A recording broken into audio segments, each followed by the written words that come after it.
Iconic and award-winning South African actor and director Dr. Mofokeng Wa Makhetha has penned down a memoir he released this year titled I Am a Man.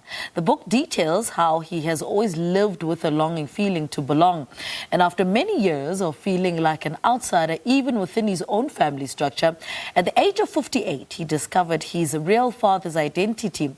While the Morning Live crew paid him a visit for a chat about his new book that has been selected as part of the EB Season's readings list.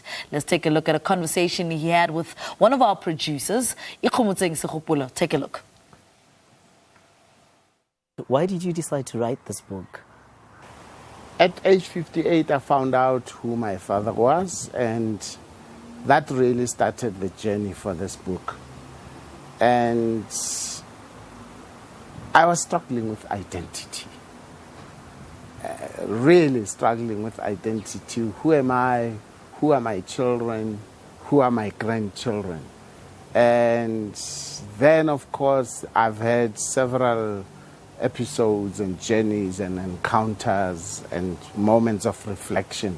What are some of the key lessons you want readers of this book to take away with them, especially about what it means to be a man and just manhood in general? I am using my own journey to manhood to basically possibly heal a few men and women, by the way, because there's a lot of us who don't know who our fathers are, who've been denied, who've been abused, who've been all sorts of things. So daddy issues is a big thing in this world. Now, in the opening chapter of the book, where you talk about a village that raised you, you say that that village is Orlando West. Tell us more. I grew up at number 8298 Moema Street. That's between Hector Peterson Memorial and Orlando West High School. And just across the corner is Nelson Mandela's house, and the other side is Walter Sisulu and Tate Mutuping, and a lot of greats. Some I didn't mention because I didn't really want to go deep enough. Sbongile Kumalo comes from there, Hot Sticks Mabuse, all those people within that environment, and then Gibson Kente and so on. So you don't realize that God, out of his goodness, he's provided all these giants around you to somehow touch you in small or big ways. And that's the village that I grew up in. I find that the book is a journey to self-discovery, and your journey took 58 years. How was that like? Long journey. Born 8298 in the Mofokeng family. And I'm made to understand somewhat, even though people don't want to say it directly. My grandfather knew that I was not quite a Mofokeng child, but he understood how things happen, how life happens. He took me to raise me in Lesotho. And he passed away when I was 8, and Tate Mofokeng passed away. I came back. And let me just fast track the story to say there was a lot of unease in me, which don't ask me to explain scientifically. There was an uneasiness that just says, actually, am I a Mofokeng? At the age of 15, 16, I wrote my first play entitled, Who's My Father? Where did that come from? You can't explain it. When I was at the age 2, my mother tells me she took me to Lesotho, and you know, in Lesotho, there's this entire area here that's the homestead of Mofokeng. And when she entered that and went into the hut, I cried. Yeah. I cried. Why did I cry? Somebody says, Mama, go outside. Go and tell the child who they are. And she goes and says, Ngwanaka, wena Mokwena, Ngwana Makhetha. To Jupsdale. I didn't, as I write it in the book, I knew and I didn't know. And how has finding out your true self after so many years shaped who you are now? There's a Makhetha family in central western Jabavu, and ki family ntate Leslie. Leslie was the elder brother to my father, and Tate Mutlepu Den Makhetha. They so embraced me. You know, it's beautiful to belong, to be loved, to be supported, to be... They're not following a star. They supporting and embracing a brother and an uncle. But it's beautiful to have a sense of belonging, a sense of love and sense of embracing. And I could pay to just get that sense. Children who are not loved, who are not held, who are not breastfed, they are malnutrition. Not because they are short of food, but they are short of love. And it's in my old age that I'm receiving so much of it. And I love it. Hobane motho jalo ntate o tseba go motho o tlile mona hore a tlo boloka ntate wa hae. Let's now get into your love and passion for acting. I believe it started at Wits. 1980 I get married, and having grown watching Gibson Kenter's plays at Uncle Tom's Hall, which is like 5 minutes walk from my home, there's this appetite. And growing up at Youth Alive Ministries in Dube, I've been acting and writing, directing. But I'm just experimenting. I have no formal training. My wife says, you're going to give us a problem. You like this thing. Go and study this thing. And I go and apply at Wits Drama School 82. I get in. So 83 to 86, I'm at Wits. And the play Sizobanzi is Dead was really my breakthrough. A two-hander that I did immediately after going through first year. And then I learned a lot about acting and about directing. And you see, when you are educated, you've got choices. You know how to be Stanley in Mama Jack. You know how to be Maury, the man on the fringe of society in Tsotsi, and then to be this clever. Your vocabulary as an actor grows.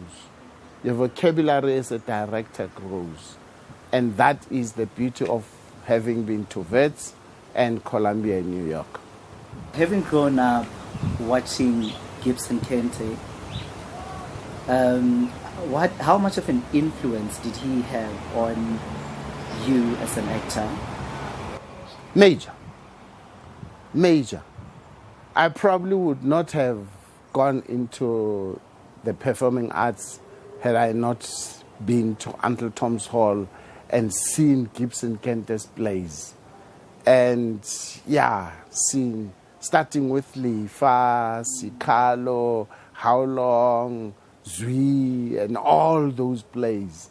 And I was fortunate to direct his niece, Dambisa Kente, in Nongoko. And I also did a reconstruction of Lifa here at Windy Brow Theatre. So he's been a part of me. But yes, I didn't work with him, but he was an inspiration. Major inspiration. And you also write about seeing Uman Meritwala on one of his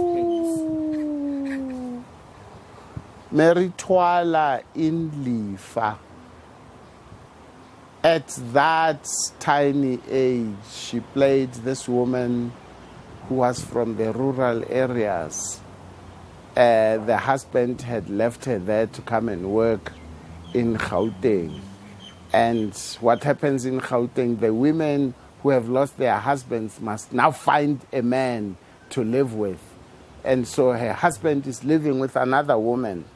But now that she's got the papers, she cuts his tongue.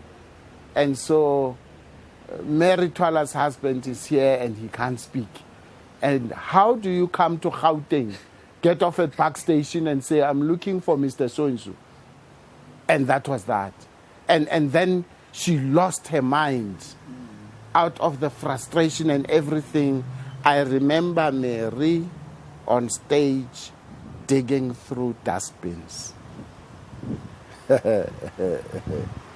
Way back in the late 60s, early 70s. And then I was in the same film with her last year. 50 years later, shoo. Yeah, she was something else. And what did that mean to you? Banyametsi kiduhula me ayabona ehuwa butibu. I often say stars expire. Artists and legends live forever.